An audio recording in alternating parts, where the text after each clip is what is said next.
Dear students, कैसे हैं आप? ठीक होंगे। माई सेल्फ नवीद अहमद और I am your biology teacher for grade 12. Now we are going to study Michelson and Stahl experiment, in which we are going to prove that which one hypothesis is correct for DNA replication. यानी कि DNA replication के लिए कौन सी hypothesis ठीक थी, कौन सी गलत थी। तो ये दो साइंटिस्ट ने बहुत अच्छे तरीके से एक्सपेरिमेंट डिज़ाइन किया है, क्योंकि साइंटिस्ट हैं और साइंटिस्ट की सोच जो है वो आम इंसान की सोच से बहुत आगे होती है और ये प्रॉपर तरीके से किसी भी प्रॉब्लम का सॉल्यूशन निकालते हैं। जैसे कि यहाँ पे एक ये मसला था कि डीएनए रेप्लिकेशन कैसे होती है, प्रॉपर उसकी हाइपोथेसिस को एक्सपेरिमेंटली प्रूव करना था। तो ये दो साइंटिस्ट ने इस एक्सपेरिमेंट की मदद से प्रूव किया। तो इस एक्सपेरिमेंट को समझने के लिए चलते हैं लाइट बोर्ड की तरफ। जी students, we are going to study Michelson and Stahl experiment. बहुत इंपॉर्टेंट लॉन्ग क्वेश्चन भी है। मिचेल्सन एंड स्टाहल एक्सपेरिमेंट, ये दो साइंटिस्ट हैं, मैथ्यू मिचेल्सन और फ्रैंकलिन स्टाहल। इन्होंने इस बात को प्रूव करने की कोशिश की है कि डीएनए जो रेप्लिकेट हो रहा है वो एग्जैक्ट किस तरह से होता है। मतलब दे एविडेंस दिया उन्होंने, या आप ऐसे भी कह सकते हैं दे गिव एविडेंस। और एविडेंस किस पर्पस के लिए है? For to prove which hypothesis of DNA replication is correct. Hypothesis of DNA replication, कि जो डीएनए रेप्लिकेट करता है वो कौन से तरीकेकार से रेप्लिकेट करता है, इस बात का इन्होंने एक्सपेरिमेंटल एविडेंस दिया। ये दो साइंटिस्ट हैं, मैथ्यू मिचेल्सन और Franklin Stahl, California Institute of Technology में ये वर्किंग कर रहे थे। यानी कि कैलिफोर्निया इंस्टीट्यूट ऑफ टेक्नोलॉजी में ये वर्किंग कर रहे थे। कैलिफोर्निया इंस्टीट्यूट ऑफ टेक्नोलॉजी, ये इसमें वर्किंग कर रहे थे, इंस्टीट्यूट ऑफ टेक्नोलॉजी। देखिए स्टूडेंट्स, इन्होंने प्रॉपर तरीके से एक्सपेरिमेंट को डिज़ाइन किया, जिसमें सर्टन स्टेप्स को फॉलो किया। वो स्टेप्स मैं पहले लिख देता हूँ, अगर लॉन्ग क्वेश्चन आता है तो आप इन्हीं स्टेप्स को फॉलो कर सकते हैं। तो नंबर 1, जिन्होंने पहला काम किया, क्या काम किया इन्होंने बैक्टीरिया को ग्रो किया in a medium containing N15 isotope. They grow bacteria यानी कि बैक्टीरिया को ग्रो किया इन मीडियम, ये मीडियम हम कहते हैं वो कल्चर मीडियम जहाँ पे बैक्टीरिया को ग्रो करवाया जाता है। इन मीडियम कंटेनिंग, जिसमें N15 आइसोटोप था, N15 आइसोटोप मौजूद है। अब दूसरा जो उसने काम किया इसको ग्रो करने के बाद, they transfer them to N14 medium. यानी कि इन्होंने सेकंड जो वर्किंग की वो क्या किया, दे ट्रांसफर बैक्टीरिया, यानी कि उस बैक्टीरिया को क्या किया, ट्रांसफर किया फ्रॉम कहाँ से कहाँ पे, N15 मीडियम जहाँ पे उसने ग्रो करवाया था, टू N14 मीडियम।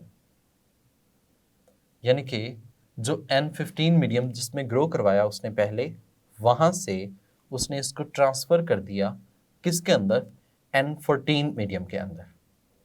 ट्रांसफ़र करने के बाद उन्होंने क्या किया, इसमें से सैंपल कलेक्शन की। यानी कि फिर इसके थर्ड काम जो उसने थर्ड फंक्शन या थर्ड स्टेप उसने फॉलो किया वो है सैंपल कलेक्शन। आप जानते हैं कि ये जो सैंपल कलेक्शन उसने की है ये डिफरेंट इंटरवल्स के बाद की है, और ये जो टाइम इंटरवल उसने इसमें लिया है, ये टाइम इंटरवल ऑलमोस्ट 20 मिनट्स का है।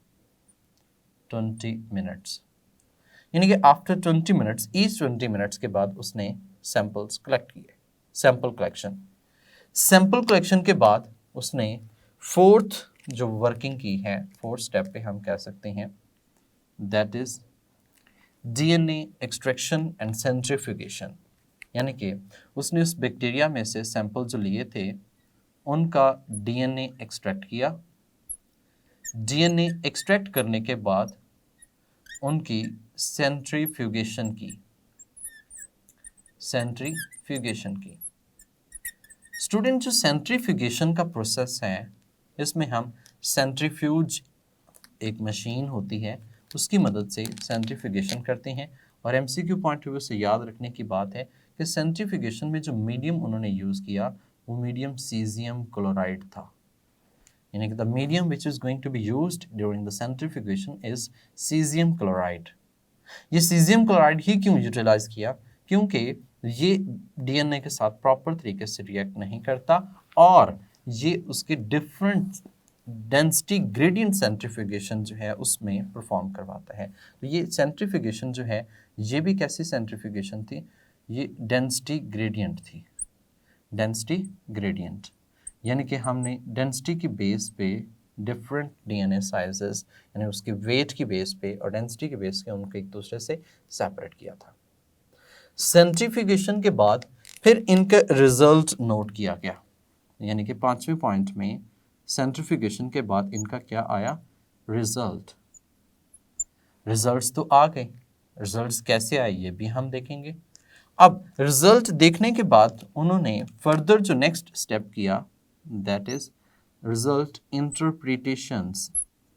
इंटरप्रिटेशंस कह सकते हैं या फिर हम उसे एनालिसिस भी कह सकते हैं। एनालिसिस का मतलब हमने ये एनालाइज करना है, देखना है कि डीएनए जो था या जो रिजल्ट्स आए हैं वो कैसे हैं, इधर they are going to be followed और नॉट, क्या वो किस तरह के रिजल्ट्स हैं, ये चीज़ उन्होंने इंटरप्रिटेशंस में परफॉर्म की।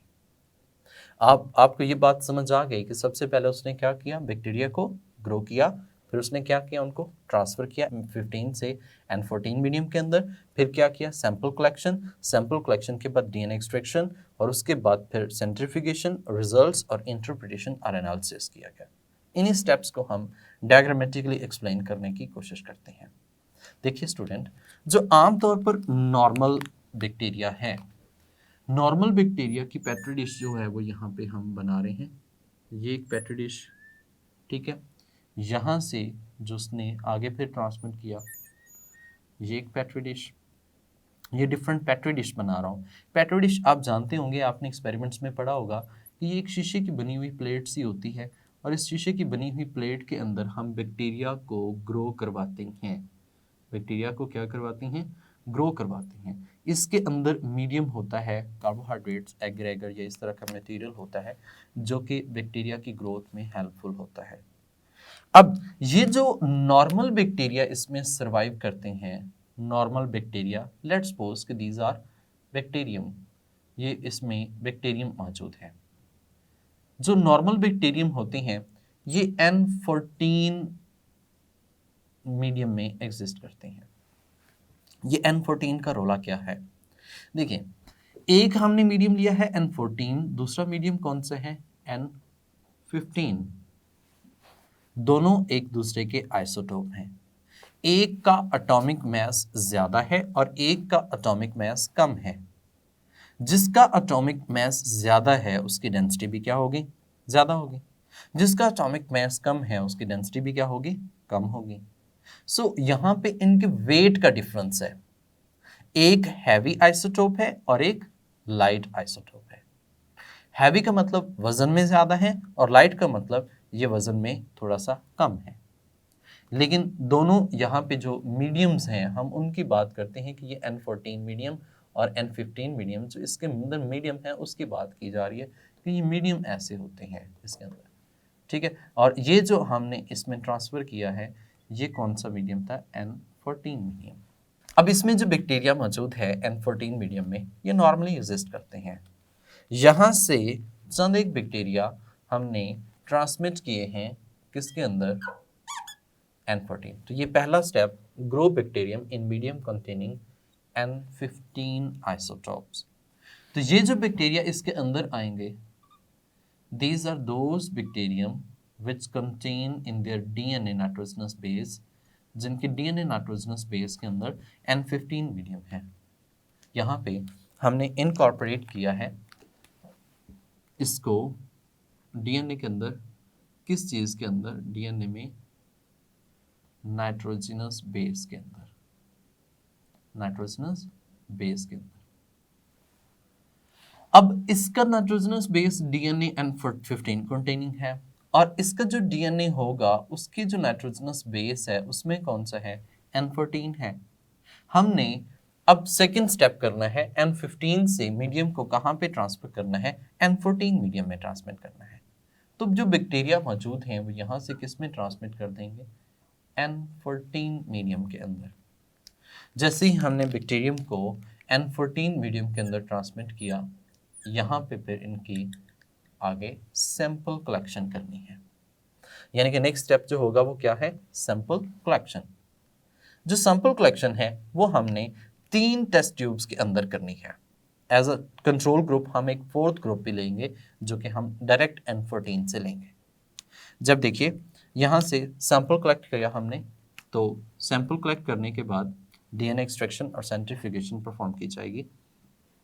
तो सैंपल कलेक्ट करेंगे हम 3 टेस्ट ट्यूब्स में, 1, 2 और ये 3। अब इस टेस्ट ट्यूब में और इस टेस्ट ट्यूब में भी हमने सैंपल्स को कलेक्ट किया। ये हमारे पास टेस्ट ट्यूब्स हैं जिसके अंदर हम सैंपल्स को कलेक्ट करते हैं। अब देखिए एक और टेस्ट ट्यूब में आपने सैंपल कलेक्ट करना है, लेकिन वो यहाँ से कलेक्ट नहीं करेंगे। That will be collected from the original culture.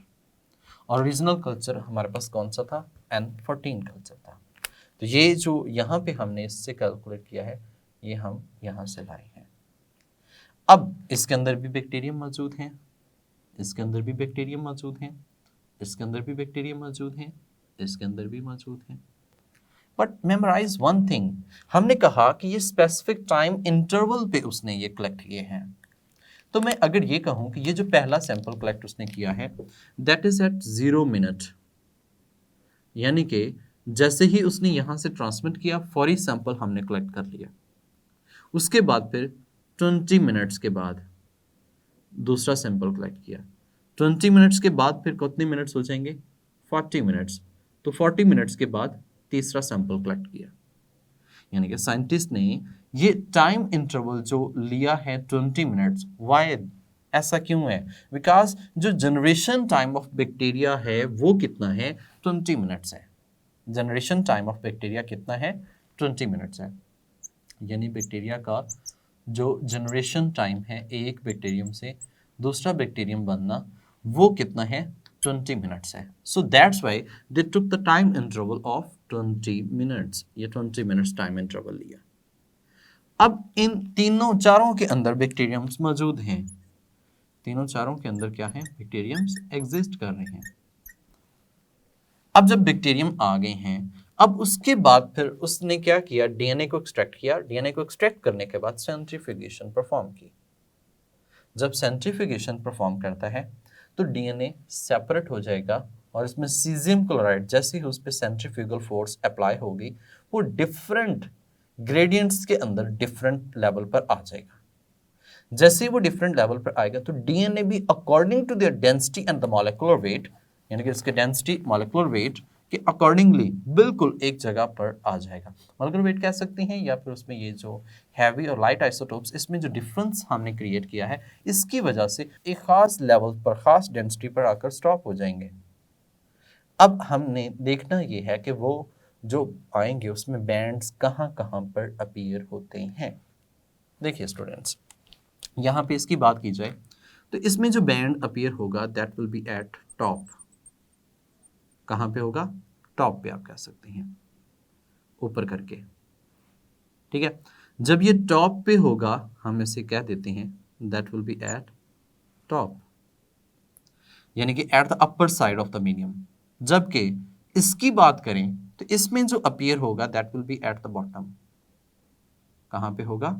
Bottom पर होगा। यानी कि इसमें जो अपीयरेंस आएगी वो कहाँ पे आ रही है, बॉटम पर आ रही है इस बैंड की। जबकि इसकी जो अपीयरेंस F1 के बाद आएगी इसमें दरमियान में आती है, यानी कि ना तो टॉप पे ना तो बॉटम में, बल्कि कहाँ पे, दरमियान में आ गई, यानी कि एट मिड। मिड कह सकते हैं या इन बिटवीन कह सकते हैं। Mid of the top and bottom की बात की जा रही है। जबकि यहां पे बात करें तो एक तो मिड में ही आएगा और एक कहां पे आएगा, टॉप पे आएगा। दो बैंड्स जो हैं वो इसमें अपीयर होते हैं, यानी कि हम कहते हैं एक टॉप पे और एक कहां पे है, मिड में है। इसको कैसे ऑब्जर्व किया गया, that with the help of spectrophotometer, यानी कि यहाँ पे हमने लाइट की मदद से बैंड्स बनाए थे। लेट्स सपोज के ये हमने देखा एक लाइन है, इस लाइन में दो डिफरेंट तरह से हमारे पास बैंड्स अपीयरेंस आएगी, ठीक है। अब यहाँ पे जो हमने ये लाइंस लगाई हैं, let's suppose that is the bottom of the test tube, bottom of test tube, जबकि यहां पे क्या है, top of the test tube. ये ट्यूब की क्या है, टॉप है, 1 2 और ये कौन सी, 3। तो यहाँ पे ये नंबर 1 2 और ये 3। तो इसका सबसे पहला बॉटम में आएगा, बॉटम में अपीयरेंस आ रही है क्योंकि यहाँ पे हमने ये देखा। दूसरा जो है वो मिड में आता है और तीसरा जो है एक मिड में है और एक कौन सा है, टॉप पे है। तो ये इस तरह से हमारे पास अपीयरेंस आ रही है, यानी कि हमने बात ये की है ओवरऑल अगर हम देखें तो सबसे पहला जो इसमें 1 में है वो बॉटम पे, दूसरा मिड में, तीसरा जो है वो एक मिड में है और एक कौन सा है, टॉप पे है।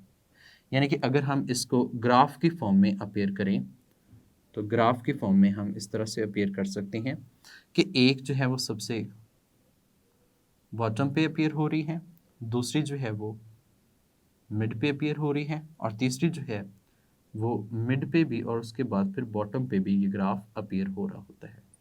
ये ग्राफ की अपीयरेंस जो है वो मुख्तलिफ तरह से हम काउंट कर सकते हैं, ठीक है। तो यानी कि ये सबसे टॉप पे आ जाती है, टॉप, ये मिड में आ गया और ये कहाँ पे है, बॉटम में आ जाता है, बॉटम। स्टूडेंट इसके बाद जो हमने डिस्कस करना है वो ये देखना है कि ये क्यों ऐसे टॉप और बॉटम पे हैं, इसकी क्या ऐसी वजह है। तो इसमें जो टॉप पे आया है that is due to N14 medium, N14 medium की वजह से। तो इसमें दोनों स्ट्रैंड जो हैं डीएनए के वो कैसे हैं, N14 के हैं। जबकि जो बॉटम में आया है वो इस वजह से आया है कि इसमें दोनों स्ट्रैंड कैसे हैं, N15 के हैं। हैवी आइसोटोप्स का डीएनए इसमें मौजूद है। और जो मिड का आया है इसका मतलब दैट इज हाइब्रिड, ये हाइब्रिड है। One strand is N14 and the other strand is N15। जबकि टॉप आप समझ चुके हैं N14 और जो मिड है ये N14 और N15 जो है इसका बेसिकली मिक्सचर आएगा। तो अब ये जो हमने यहाँ पे बात की है अब हम इनको इंटरप्रेट करते हैं।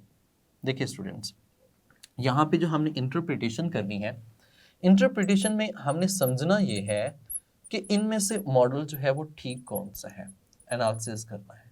जो हमारे पास 3 मॉडल्स थे, पहला मॉडल जो था वो कौन सा था, कंजर्वेटिव मॉडल।